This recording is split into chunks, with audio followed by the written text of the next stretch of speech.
Good evening, pupils. Let us start for our opening prayer. Me and by Temple to lead the prayer. In the name of the Father, the Son, the Holy Spirit. Amen. Thank you for that meaningful prayer.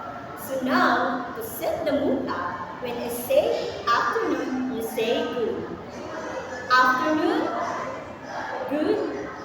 Afternoon, good. And when I say good, you say afternoon. Good, good, very good, kids. How are you today, class? Okay, I'm glad to hear that. Now, before you sit down, can you pick up the pieces of trash and arrange your chair carefully to the count of 5, 4, 3, 2, 1. And now, you may take the seat. Secretary of the class, Ms. Timlun, there are any absences in the class today? Okay, give me the rest that letter. So now, class, are you ready to proceed to our main topic? But before we proceed to our main topic, let us recall our last meeting. Do you still remember our last meeting, class? What are those? Temple? Okay, very good. What is again the entrepreneur? Pupils? Okay, very good. And what are those characteristics? Okay, very good, class. So it sounds that all of you are familiar to our last topic. Now, class, we present our main topic. Now, class, today we'll start our lesson to the exciting games. Are you ready, kids? Okay, class. This game is called 4 Pigs, 1 Word. The mechanic of the games is I will show you 4 pigs to connected in 1 word. Okay, class. You have to look the pictures and guess the word. Okay, let's start. Okay, this is number 1. It is represent the 4 pigs and connected to 1 word. What is its class? Okay, Timlun. Okay, very good, Timlun. This word connected to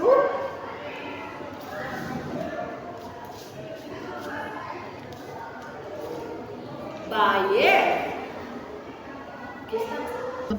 Okay, class. The second 4 pegs. What is connected this 4 pegs? Okay. Okay, very good. This is market. And also the third is this is the 4 pegs and connected to 1 word. What it is, class? Okay. Very good. It is connected to the 1 word of buyer. And the last 4 pegs is, okay, class, what it is connected into the 1 word? Okay, Jessica? Very good. This is connected to the sealer. Very good, class. Good job, class. Through this game, you started thinking like entrepreneurship. Okay, class, let's move forward and more explore identifying about seller and the buyer. Okay, class, to explore more, so nakikita ng mga pictures. So, kung saan nyo nakita ani na class, gani na picture. Okay, Margaret? Okay, very good. The next one is this. Kung saan nyo nakita ani na picture? Okay, very good. And the last one is this. Okay, Alex. Okay, very good, class. Okay, class, to explore more in identifying about the solar and the buyer. So there are those definition about solar and buyers. Example of solar and buyers in the school and community.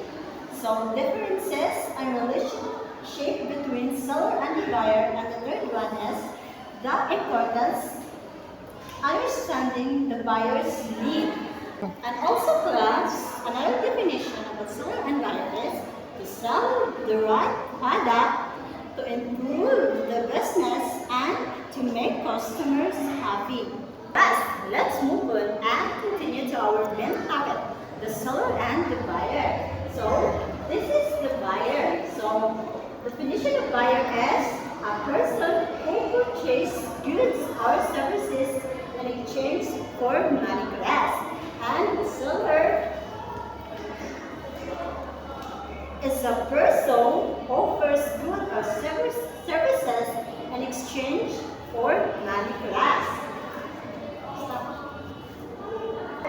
Because a buyer is someone to get money to buy product. Okay, very good. Class, can you remember the time when you were a buyer? Okay. Okay, class. So, na-experience naman mo nga nahimong buyer sa now. Na ako'y hatag example.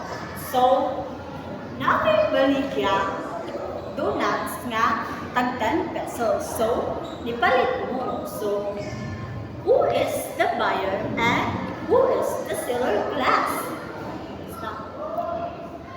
Understand more. So, si seller, di lang siya is mamaligya o product.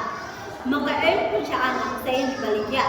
For example, si seller is nipalit o hindi nga sa kaputos nga tag 50 pesos. And iyang kibaligya to 70 pesos. So, si seller is naka-earn siya og 20 pesos nga gitawag na profit class. Okay. So, class, do you understand? Okay, great. So, what does the buyers mean? Great. So, the buyers gets the want or the need, and the seller gets the money and the buyer gets the item. So, both happy. Okay, class. So now let's move on the differences and relationship between the seller and the buyer. So, this is the buyer. So, pays money, get goods, and need the product. And also, seller is to give the goods, to earn the money, and the last one is to provide the product class. So class, nakuha naman ta sa atong main topic. So now, para makuha natin kung nakasabot mo sa atong main topic, let's move to the more exciting and called the role play sa scenario sa carbon market. So class, scenario sa carbon market. So you have the real buyers and the seller. You have 15 minutes to prepare. So each group perform into 3 to 5 minutes class. So here is the rubric or how I grade you for each group class. So class, this is how I grade you each group. So the first is the teamwork and also creativity class. Dito nyo na siya mawala. And clear speaking, also mo na pinaka-importante, and honesty. So class, pwede na mo magsugod sa inyong preparation for the role play. Class, very good. I'm so proud of you. Kahit nakasabot yun mo sa atong main topic, pinaagos sa role play. You have 50 scores each group. And class, also, I have a question. So, why it is a teamwork is important, like sa mga tasks, like sa inyong gibuhat ganina, sa scenario carbons, and also, how those honesty help the sellers and the buyers class. Okay, very good. Now, class, so, manamata sa activity, which is the scenario carbon. So now, let us move to our quiz. So, nakasabot ba mo? So, here is the quiz, class.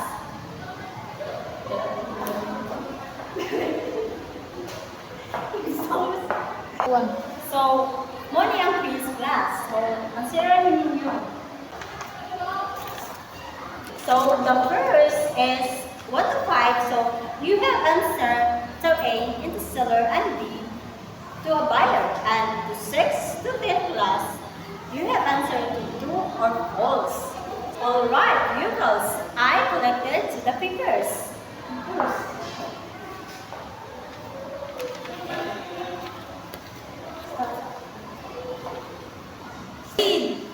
Job, pupils, for today. But before we end our main topic, we have some fun energy. Stop, please. One.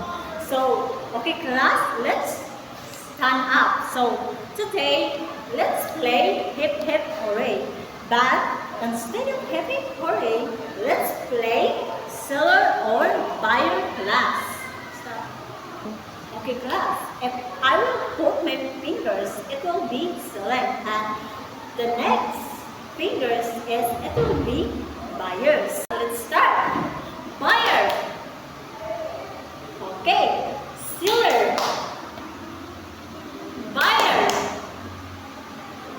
seller. Okay, very good class. Thank you for this wonderful evening class. But before we end today, so naroon may hatag assignment. So kanang send siya na ako sa GC. So you all pray to read and just pili me kung naamoy wala na sabta. Okay, class, thank you. Thank you for this wonderful evening. Before we end, so let's end in the prayer class. So, and in the name of the Father, the Son, and the Holy Spirit. Amen. Thank you, class. So, once again, I am Miss Utias, and thank you and see you next